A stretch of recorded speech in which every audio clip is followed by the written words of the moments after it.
Welcome to More Than a Few Words, a marketing conversation for business owners. This is your host, Lorraine Ball. And today we're going to talk about AI. And I know you think we've talked AI to death, but I got news for you. There are a lot of things you can do with AI that you are not thinking about.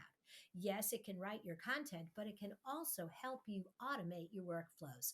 And that's what we're going to talk about today. And I could not think of a better person to invite to this conversation than Parker Olson. Parker, well, he started his career in a dorm room. He built his Twitter account to over 750,000 followers. And he has started a business called PodPitch. And he's using AI in that business to automate his workflows. And so I'm a fan of PodPitch, and I want to know what he's doing behind the scenes. Parker, welcome to the show.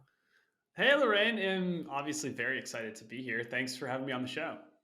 I am so excited, and I really want to dive into this topic because, full confession, I'm using AI regularly for my marketing, but I really Mhm. haven't done much about using it for other parts of my business. How do I start? I hear that all the time. I'm not some like AI consultant. I'm not here to sell services, but yeah, I mean, a lot of people are using AI to generate content. But there's this awesome other part of AI that can be used to automate the collection of data, to transform the data. In really a seamless way. So, as you mentioned, I recently founded this company called PodPitch, and what it does is it actually is built on one of the largest podcast data sets in the world. And it goes through it's an AI layered on top of the podcast data set that determines what types of audiences listen to what types of podcasts. And all of that was originally thought of and built kind of through some of this AI automation. So I think it's relevant that we're talking about it today. So yeah, I want to make this super tactical for your listeners. Recommend a couple of free tools to use and kind of places to get started. But I'll pause. Does that sound good? That actually sounds fabulous. I am really curious about the kind of tools that you're using to match Mhm. audiences with podcasters because it can just as easily be used to match customers with products and services. Right. So, Hmm. what Yeah. should be on my wish list? Yeah. So the first thing I'll talk about is data collection using AI. So there is, I'm sure people have heard of web scraping, and it can be quite a technical thing. But there is a tool that has been invented in recent history that leverages AI and makes it really easy for anybody to use. So it's called Bardeen AI. You can use it for free. They have thousands of templates where if you're trying to collect information from a website or online, and it's a popular website, chances are there's already sort of a template built around that website to collect the information. Now, what Bardeen will do is it will collect information into a Google spreadsheet. Typically, that's typically the easiest place to sort of bring information in. So that's sort of step number one in terms of using an AI tool to collect data. Step number two is taking that data and then running AI over that data to determine certain insights. Draft maybe whether it's content or outreach messages, or it can even draft like analysis off of the data, quantitative and qualitative. So what I recommend, and I've helped several people do now, is set up Bardeen to pull in whatever types of data that they're interested in, and then actually plugging in a Chat GPT API into Google Sheets. So this is kind of the second piece that a lot of people aren't as familiar that it exists, but there are free APIs that you can plug in your Chat GPT account into Google Sheets. And so now GPT has access to all of this data that you pulled into a Google Sheet. So that's amazing. And then for the non techies in the audience, an API really is just a bridge between two applications. It just Mm-hmm. lets two different products talk to each other. And so you've got ChatGPT over here, you have Google Sheets over here, and you have something in the middle that lets them talk to each other, right?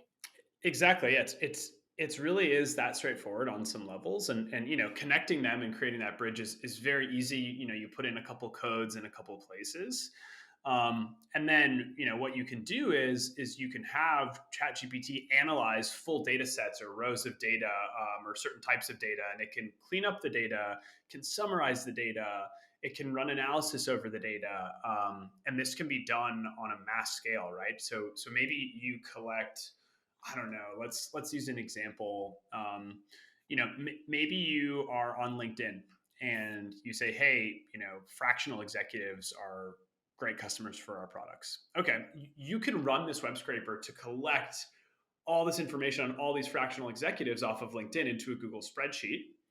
And then you could have a ChatGPT API plugin and ask the ChatGPT to maybe qualify the person based off of any sort of parameter. And the ChatGPT will reference all of the data from someone's LinkedIn profile and then determine whether they maybe be a good customer for you or not. Wow.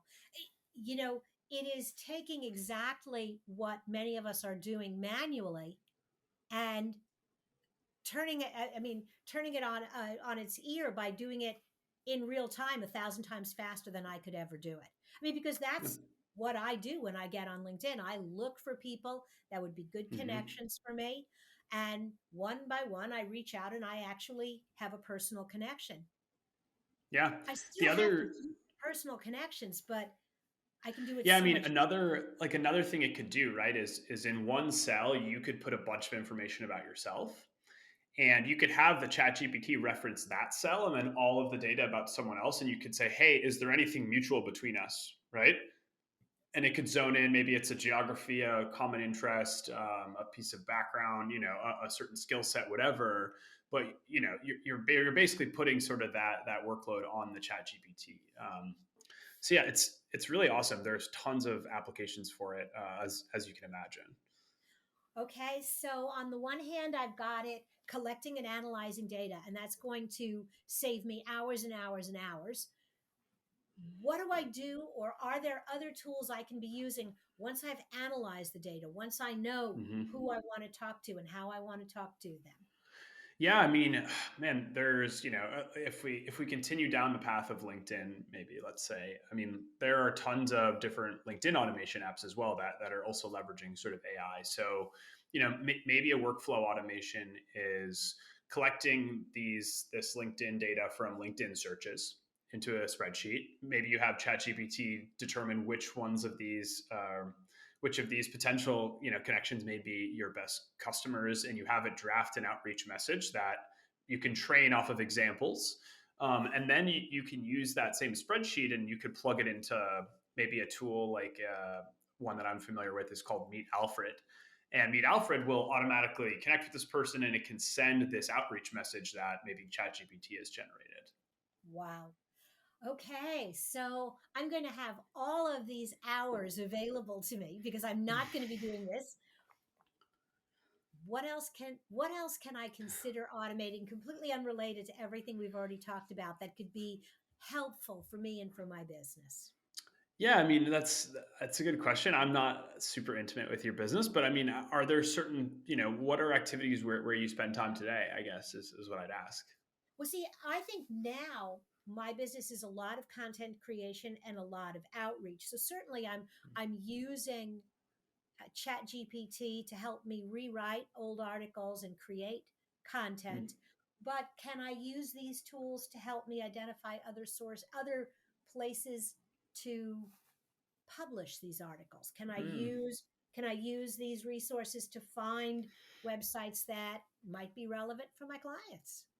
Yeah, that's a great question. I guess if I were to think about doing that, I would probably just off of the to top of my head, I would probably put up a Google filter. So for like certain search terms, so maybe it's like marketing, content publishing channels or something. So whenever an article gets published about this topic, you could have that email, again, that data from that email go directly into a Google spreadsheet, and then you can use ChatGPT to analyze the content from the article to say, hey, are there new channels in here, or what channels is it discussing?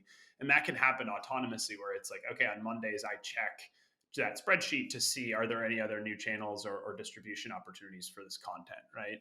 I don't Cool. know. That's maybe one way I'd think of.